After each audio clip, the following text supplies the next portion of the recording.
சுதைசி அப்துல் ரஹ்மான் சுதைசி 4 இயர்ஸ்ல தான் அவர் காபத்துல்லால இமாமாக பணிபுரிகிறார், இமாமாக சேர்றார். இப்ப தொலை வைக்கிறாங்க இல்லையா, மூத்த ஆலிம். நீங்க பார்த்திருக்கலாம், ஹஜ்ஜுக்கு உம்ராவுக்கு போன மக்களுக்கு ரொம்ப ரேரா தெரிஞ்சிடும். அவர் சில நேரங்கள்ல ஜும்மா நடத்த வருவாரு, சில நேரங்கள்ல வக்து தொழுகைக்கு வருவாங்க. அப்போ ஒரு குடுப்பினை இருந்தா பாத்திரலாம். இன்னும் அல்லாஹ் தஆலா எக்ஸ்ட்ரானரிய பாக்கியத்தை கொடுத்தானா கையை கூட தொடலாம். இந்த அப்துல் ரஹ்மான் சுதைசி ஒன்னும் ஆரம்ப காலகட்டத்தில் பெரிய சூஃபி இப்ராஹிம்லாம் கிடையாது. ரொம்ப சேட்டை, பயங்கர சேட்டைக்காரர். அது ஒரு தன்னுடைய பேட்டியிலேயே சொல்லியிருக்கிறார். அவர் சொல்றாரு, இந்த அளவுக்கு மக்கள் என்னுடைய கிராத்தை சொல்கிறார்கள் என்று சொன்னால் ரப்பு தான் எனக்கு முதல் காரணம். என் குரலை பரக்கத்தாக்கி என் குரலை மக்களின் நெஞ்சங்களில் பதிய செய்த அந்த ரப்புல் ஆலமீனுக்கு தான் புகழ் அனைத்தும். என் ரப்புவுக்கு பிறகு இந்த வளர்ச்சிக்கு பெரும் பங்கு ஆற்றியது என் தாய் அப்படின்னு சொல்லிட்டு சொன்னார் ஒரு பேட்டியில. இந்த துவாவின் மூலமாகத்தான் காரியம் ஆற்ற முடியாது என்ற விஷயங்களில் எல்லாம் காரியம் ஆற்ற முடியும். சாத்தியமே படாது என்று சொல்லக்கூடியவனை கூட அந்த விஷயத்தில் சாத்தியத்தை ஏற்படுத்தக்கூடிய ஆற்றல் படைத்தது துவா. குறிப்பாக பிள்ளைகளுக்காக கேட்கக்கூடிய துவா. அன்பிற்குரியவர்களே, உடைய கொடுத்த, உணவை கொடுத்த, எக்ஸ்ட்ரா நிறைய சொத்தை கொடுத்த, சொகத்தை கொடுத்த அப்படின்னு சொல்லக்கூடிய தகப்பனுக்கு மத்தியில பெருமானார் ஸல்லல்லாஹு அலைஹி வஸல்லம் அவர்கள் சிறந்த தகப்பன் என்பதற்கு இப்படி சொன்னார்கள். சிறந்த தகப்பன் யார் என்றால், தனக்கு பிறகு தனக்கு துஆ செய்யக்கூடிய பிள்ளைகளை விட்டு செல்பவன். அவன் கொடுத்த அந்த ஒழுக்கத்தின் காரணமாக அவனை நினைத்து பார்த்து துஆ செய்யக்கூடிய பிள்ளைகளை அவன் விட்டு சென்றிருக்கிறான் அப்படின்னு சொல்லிட்டு சொல்லுவாங்க. ஆனால் இன்னைக்கு நாம எதை நோக்கி பயணப்பட்டு கொண்டிருக்கிறோம்? நம் பிள்ளைகளை எதை நோக்கி பயணப்படுத்துகிறோம்?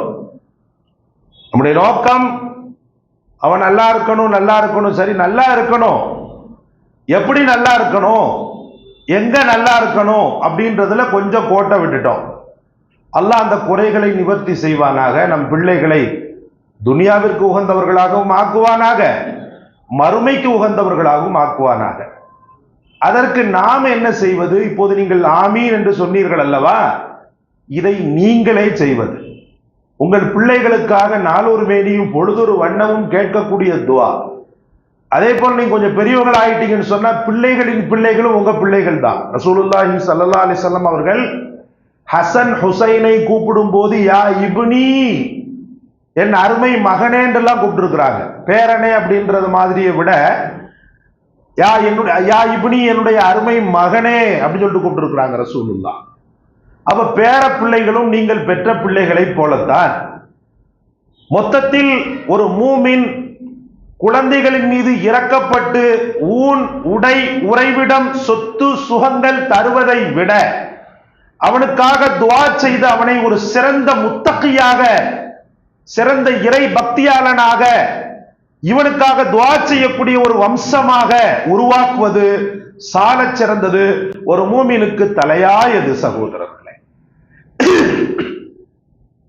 உதாரணத்துக்கு நாம சொல்லணும்டா, முஹம்மது ரசூலுல்லாஹி ஸல்லல்லாஹு அலைஹி வஸல்லம் அவர்கள் முதற்கொண்டு சையதுனா இப்ராஹிம் அலைஹிஸ்ஸலாத்து வஸலாம் என்று சொல்லக்கூடிய ஆகப்பெரிய மனிதர், இஸ்லாத்தை நமக்கு இஸ்லாம் என்று போதித்தவர்கள், இஸ்லாம் என்று பெயரிட்டவர்கள், நமக்கு முஸ்லிம் என்று பெயரிட்ட ஹஜரத் சையதுனா இப்ராஹிம் அலைஹிஸ்ஸலாத்து வஸலாம் அவங்களுடைய துஆக்களை பார்த்தீங்கன்னா பெரும்பாலான துஆக்கள் பிள்ளைகளையே குறி வச்சுதான் இருக்கும். நீங்க குர்ஆனை எடுத்து பாருங்களேன், என்ன அதிசயமோ என்ன மாயமோ தெரியல, அவங்க தன்னுடைய செல்ஃபுக்காக, தன்னுடைய செல்ஃப் யூஸுக்காக, தன்னுடைய சுகத்துக்காக கேட்ட துஆக்கள் அப்படின்றது எங்கேயுமே இல்லை.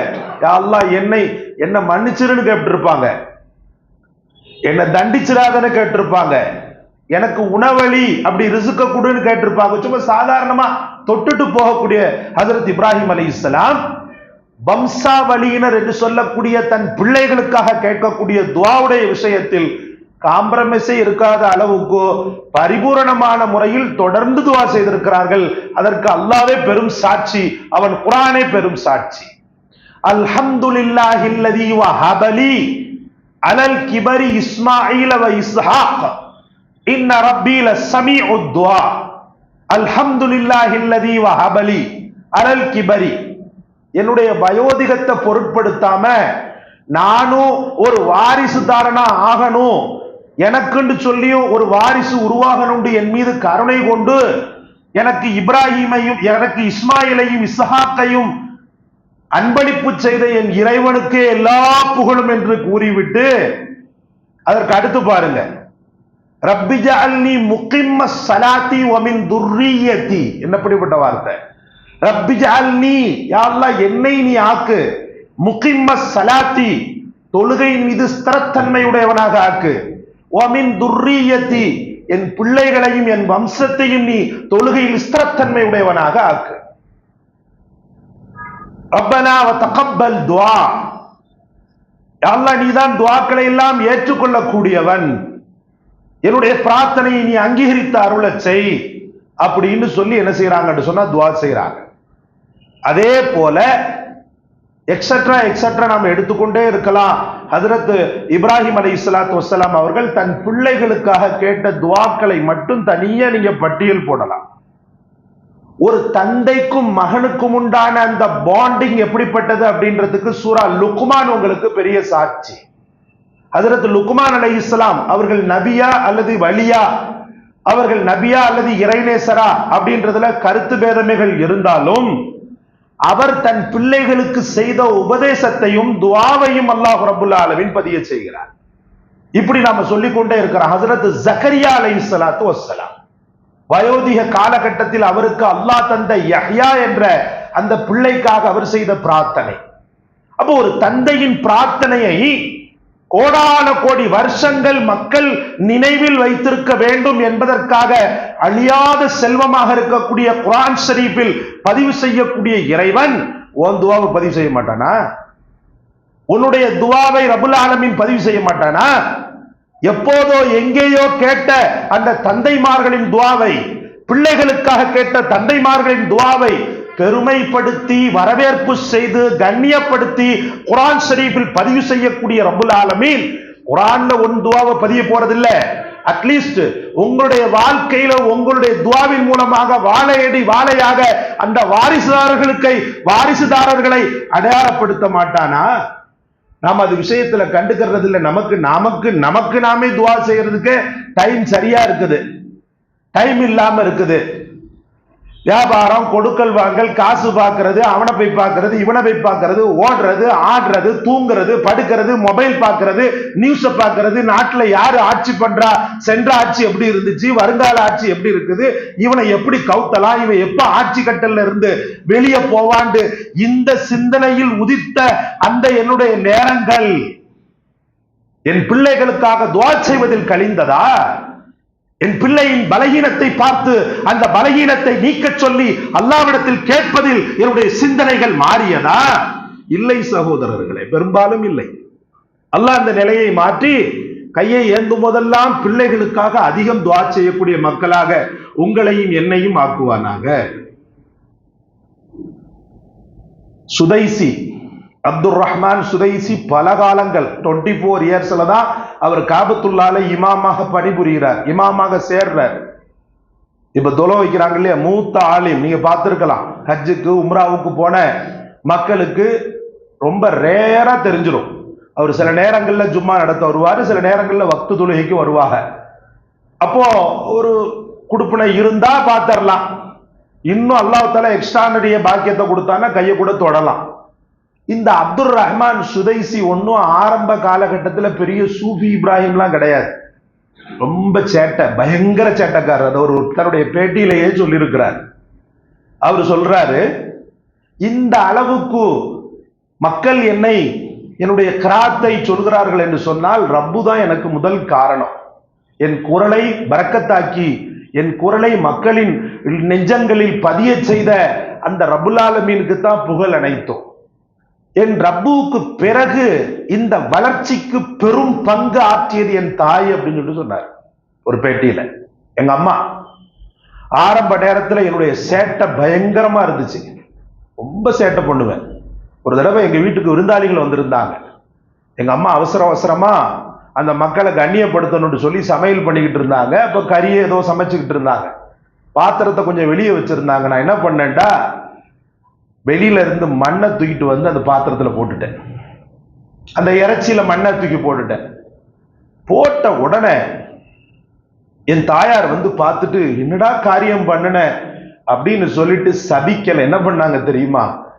என் தாயார் சொன்னாங்க, அல்லாஹ் உன்னை ஹரமைனி ஷரீஃபைனிக்கு இமாமாக ஆக்குவானாக, ஹரமைனி ஷரீஃபைனிக்கு இமாமாக ஆக்குவானாக, மக்கா முகர்ரமா மதீனா முனவ்வரா, இந்த ரெண்டுக்கும் அல்லாஹ் தஆலா உன்னை இமாமாக ஆக்குவானாக என்று சாப வார்த்தைகளை கொடுக்கவில்லை. அவர் வாழ்க்கையில் மிகச்சிறந்த உன்னதத்தை அடையக்கூடிய வார்த்தைகளை கோபமான நிலையிலும் வெளிப்படுத்தினார். ஆனா இன்னைக்கு நம்ம தாய்மார்கள்ட்டையும் நம்முடைய தந்தைமார்கள்ட்டையும் கோபமான நிலைகள்ல எங்கேயாவது நல்ல வார்த்தை வர்றதை நீங்க பார்த்திருக்கீங்களா? நிச்சயமா கிடையாது. நாசமுத்து போறவனே, பேதியில போறவனே, கொள்ளையில போறவனே கொஞ்சம் உருதா இருந்தான்னு சொன்னா சொல்லவே வேணாம். கே போலேங்க உருதுமே ஹஜி, உருதுல என்ன சொல்லுவாங்க திட்டுறதுக்கு? மட்டி மே ஜாவோ, தாலியா, என்ன எல்லவோ தெரியல. மொத்தத்தில் பாஷை ரீதியாக சபிக்கப்படுகிறது. ஒவ்வொரு நாடு, ஒவ்வொரு ஊரு, ஒவ்வொரு பகுதி என்று பிள்ளைகளை சபிப்பதற்கென்று வார்த்தைகளை தேர்ந்தெடுத்திருக்கிறார்கள். கொஞ்சம் நெல்லை பகுதி, நெல்லை மாவட்டம் போன்ற பகுதிகளில் பாத்தீங்கன்னு சொன்னா கொள்ளையில போவான் அப்படின்னு, கொள்ளையில போவான்னு சொன்னா வயிற்று பேதியில இறந்து போவான்னு அர்த்தம். அடே, காலம் முழுக்கும் கஷ்டப்பட்டு அல்லாஹ்விடத்துல வரம்பாங்கி நீ பெற்ற பிள்ளையை நீயே கொல்லி வைப்பதற்காக பெற்றாய், நீயே சாகடிப்பதற்காக பெற்றாய். இப்படி சகோதரர்களே, ஒவ்வொரு ஊரு, ஒவ்வொரு நாடு அப்படின்னு சொல்லிட்டு கோபம் வரும். பிள்ளைகள் கோபப்படுத்தும் தான். ஆனா அதே சமயத்துல நம்முடைய இயல்பு நிலையையோ, நம்முடைய இயல்பான அந்த அமைதியையோ நாம் சீர்குலைக்கல் ஆகாது. நம்முடைய பிள்ளைகளை பிளஸிங் செய்தே அவர்களை திட்ட வேண்டும். அவங்கள நல்ல வார்த்தை இவரை சொல்லி சொல்லி சொல்லி சொல்லி நீ காபாக்கு இமாமாவ, காபாக்கு இமாமாவ, மதினாவுக்கு இமாமாவன்னு சொல்லி அல்ஹம்துலில்லாஹ் அந்த தாயின் துவா எங்க இருந்த ஆரம்பம். 24 ஏஜ்ல அவரு என்ன செய்யறாருன்னு சொன்னா காபத்து ஷரீஃப்ல இமாமாக பதவி ஏற்கிறார். அதுக்கு பிறகு பாத்தீங்கன்னு சொன்னா அல்ஹம்துலில்லாஹ் நிர்வாகத்துல ஒருவராக மாறுகிறார். அதுக்கு அப்புறம் பாத்தீங்கன்னு சொன்னா அங்க இருக்கக்கூடிய ஒட்டுமொத்த உஸ்தாத்மார்களுக்கும் உஸ்தாதாக மாறுகிறார். ஒரு தாயின் துவா, ஒரு தாயின் துவா சகோதரர்களே, அந்த தாயின் துவா அவ்வளவு வீரியமானது. புகாரி ரஹ்மத்துல்லாஹி அலைஹி அன்னாரை ஊர் முழுக்க போற்றுகிறோமே, உச்சி மோருகிறோமே, இதற்கு பின்னணியில் இருந்தது யார் என்று நினைக்கிறீர்கள்? சையதுனா புகாரி ரஹ்மத்துல்லாஹி அலைஹி அவங்களுடைய தாயார் தான் சகோதரர்களே. புகாரா நாட்டில் வசித்து வந்த அந்த ஏழை சிறு வயதுல பெரிய வசதி வாய்ப்பெல்லாம் ஒன்றும் கிடையாது. கடுமையான நோய்க்கு ஆளாகி 2 கண்ணொளியும் போயிடுச்சு அந்த பிள்ளைக்கு. போகாத இடம் இல்லை, அத்தனை மருத்துவர்களை போய் பார்த்தாங்க. அந்த காலத்துல மருத்துவம்னா என்ன, பச்சளையை கொடுத்து வேப்பலையை கொடுத்து தான் வைத்தியம் பார்ப்பாங்க. பெரிய வைத்தியம்லாம் பார்க்க முடியாது. லென்ஸ் கின்சல் அந்த காலத்துல இருந்துச்சா? ஒண்ணுமே கிடையாது. எவ்வளவோ பார்த்தும் கூட குணமில்லை. கடைசியில் அல்லாஹ்விடத்துல தொடர்ந்து கேட்டுக்கொண்டே இருக்கிறார். அல்லாஹ் அக்பர், கேட்டுக்கொண்டே இருக்கிறார். தொடர்ந்த துவாவில் அல்லாஹ் கொடுத்த வெகுமதி. அவங்க தன்னுடைய வரலாறுல எழுதுறாங்க, என்னுடைய தாயார் சையதுனா இப்ராஹிம் அலைஹிஸ்ஸலாமை கனவில் கண்டார்கள். சையதுனா இப்ராஹிம் அலைஹிஸ்ஸலாமை கனவில் கண்டார்கள். கனவில் கண்ட என் தாயார் இப்ராஹிம் அலைஹிஸ்ஸலாம் இப்படி சொல்ற மாதிரி கேட்டாங்க, உனக்கு என்ன பிரச்சனைப்பா? ஒன்னும் கவலைப்படாத, காலையில ஃபஜ்ர் தொழுகைக்கு அவனை அனுப்பு பள்ளிவாசலுக்கு. அப்போ எங்க தாயார் சொல்றாங்க, அவன் கண் பார்வை இல்லாதவன், என் குழந்தை புகாரி கண் பார்வை இல்லாதவர், எப்படி நான் அனுப்புறது? அவங்க பேர் புகாரி கிடையாது, இத்ரிஸ். அவங்க பேர் புகாரி கிடையாது, இஸ்மாயிலுல் புகாரி. இல்ல நீ அனுப்பு. இல்ல கண் பார்வை இல்லையே, நீ அனுப்புப்பா, பள்ளிக்கு அனுப்புப்பா. திடுக்கிட்டு விழிக்கிறார். தஹஜ்ஜத் தொழுகை, அல்லாஹ்விடத்தில் அழுது மன்றாடி அதற்கு பிறகு தன் குழந்தையை எழுப்பி ஃபஜ்ருக்கு போ மகனேன்ன உடனே அந்த புள்ள கண்ணை கசக்கிக்கிட்டே ஒழு செய்துட்டு அது பாட்டுக்கு போகுது. பார்த்துட்டு ஆர்ப்பரித்தாங்க. அதுக்கு முன்னாடி மட்டும் பல 100 தடவை ஹஜ்ரத் புகாரி ரஹ்மத்துல்லாஹி அலைஹி அன்னாருடைய பார்வைக்காக அல்லாஹ்விடத்தில் கேட்டுக்கொண்டே இருந்தார்களாம். எல்லா வக்து தொழுகையிலும் ஒரு தாயின் துஆ. எல்லா வக்து தொழுகையிலும் ஒரு தாயினுடைய துவா ஒரு நாள் இல்லாட்டாலும் ஒரு நாள் கபூலாயிடும்.